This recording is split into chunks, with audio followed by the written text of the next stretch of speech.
John Wayne Gacy, un nombre que provoca escalofríos en todo aquel que lo escucha. Conocido como el payaso asesino, Gacy aterrorizó a Estados Unidos en los años 70. Detrás de su máscara de payaso amistoso y su imagen de ciudadano ejemplar, ocultaba una oscura y perturbadora realidad. Fue responsable de la muerte de al menos 33 jóvenes y adolescentes. Pero, ¿quién era realmente John Wayne Gacy y cómo logró esconder su monstruosa naturaleza por tanto tiempo?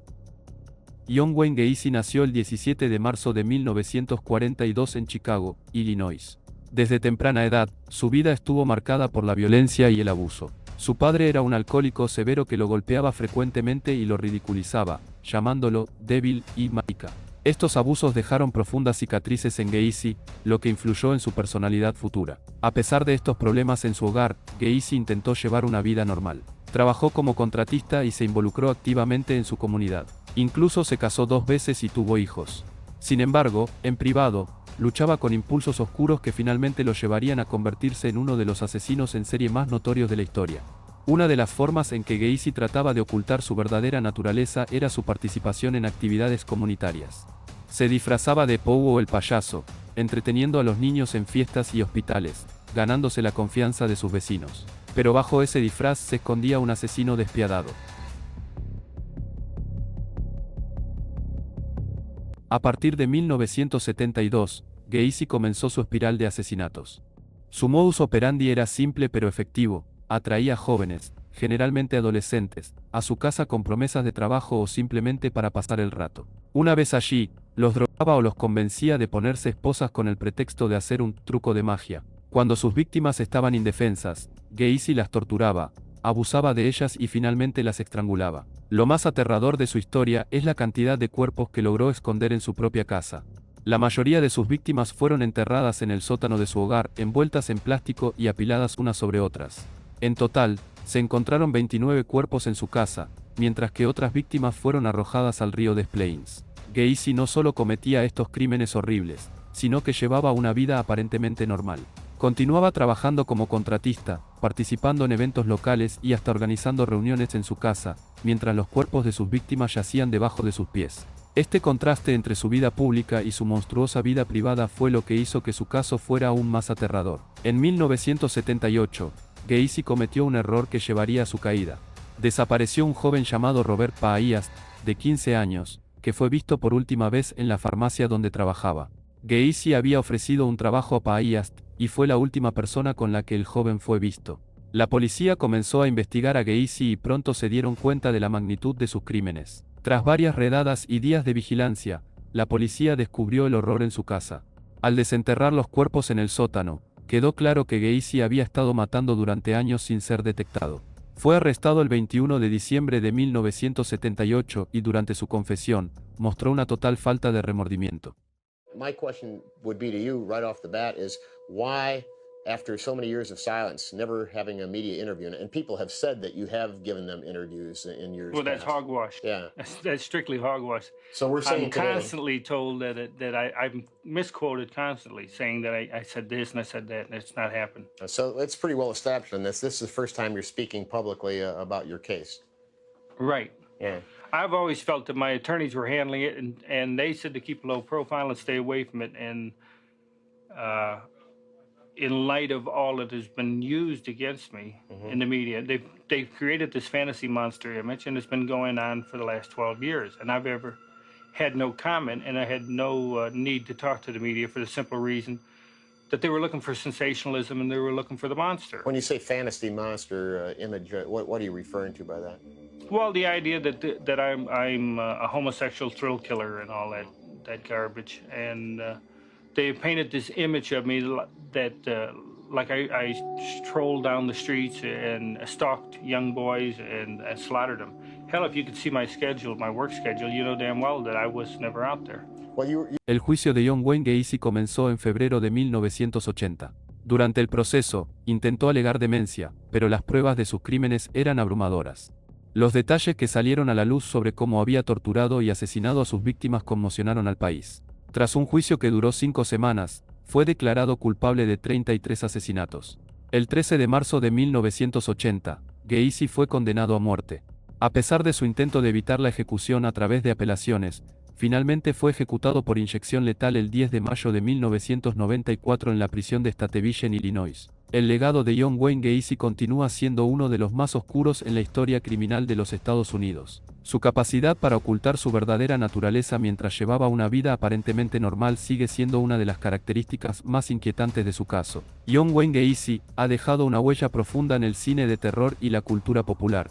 Su figura, como un payaso amigable que ocultaba a un asesino en serie, inspiró a numerosos personajes en películas y series. Pogo contribuyó a reforzar el arquetipo del payaso asesino, visto en películas como It de Stephen King, donde el personaje de Pennywise comparte esa dualidad perturbadora entre lo infantil y lo monstruoso. Su influencia también se percibe en filmes como Terrifier y Clown, donde la figura del payaso se convierte en un símbolo de terror. La historia de Gacy y su máscara de payaso refleja la desconcertante realidad de que la maldad puede esconderse detrás de las apariencias más inofensivas. I worked as a night man only. I did have nothing to do with the bodies.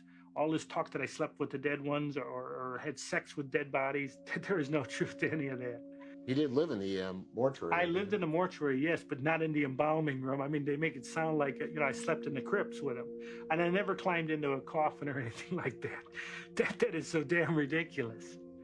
It's the same thing. The contention is that I slept all night with Robert Peace. If you want to say I slept in the same house with a dead body, okay, fine, I'll buy that. But in the same room, no.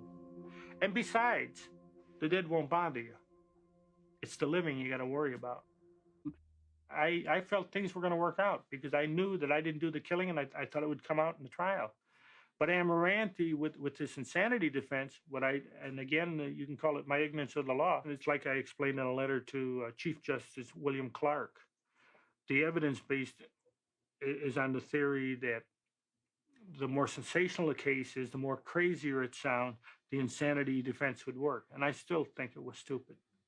I think that they did a disservice to me, and they did a disservice to the victims. And you know what people don't understand is I feel I was wrongfully convicted for 33 murders, and it was only because of sensationalism and ego. The Des Plaines police did a sloppy investigation. This is, it may not be the correct way of wording it, but the thing of it is that they had other suspects, and they had tunnel vision in to say, it's Gacy's house, it's easier to put everything on Gacy. Okay, what was the date of that arrest, do you recall? December 22nd, 1978 is when I was arrested. The rope trick is not, the way I've described the rope trick is it's nothing more than a tourniquet. Mm-hmm. And I had explained it to them, I even demonstrated it to them. It would cut off the air. Mm-hmm.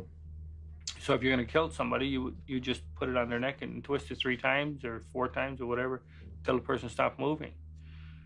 I have a lot of things that I've forgotten that I can't remember. For instance, I can go back to my childhood and stuff and I still remember that, but yet I can go into the 70s and there are a lot of things I can't remember. The same thing with the victims. I've looked at all of, I don't know if you notice here, we got pictures of every one of the victims here. And believe it or not, for the last 12 years, I've studied these photos of the victims. And there is no, we have a shot of all of the victims together here. And when you look over at the photos, I have no recollection of any of them, never met them. And we've gone over this more than once. They're just names and faces. And when you look at them, the thing of it is, we took it a step further. We went into their backgrounds. I wanted to know where they were at, what schools they attended, who they hung out with, and what kind of activities they were into. And that's what we dug up on each one of the victims. But still, there is no association. None of them never worked for me. None of them, they never went to any places that I ever hung around, because I didn't hang around that many places unless you were involved in politics or if you were involved in clowning, then I might have ran into you.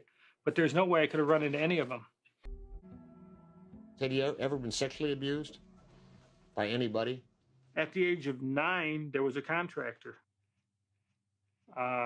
Building contractor? Building a house next door, and he used to pick me up and take me for rides, and always wanted to show me wrestling holds with always putting my head in between his legs. But at the time, I did not look at it as sexual. He was showing me wrestling holds where my head was always constantly pinned between his legs or under his legs. They've got all that jewelry that doesn't belong to the victims. They've got the 2 clown suits that don't belong to the victim. Just like I consider myself the 34th victim, I consider the families victims as well, because they did not get justice from the shoddy investigation all the way down through.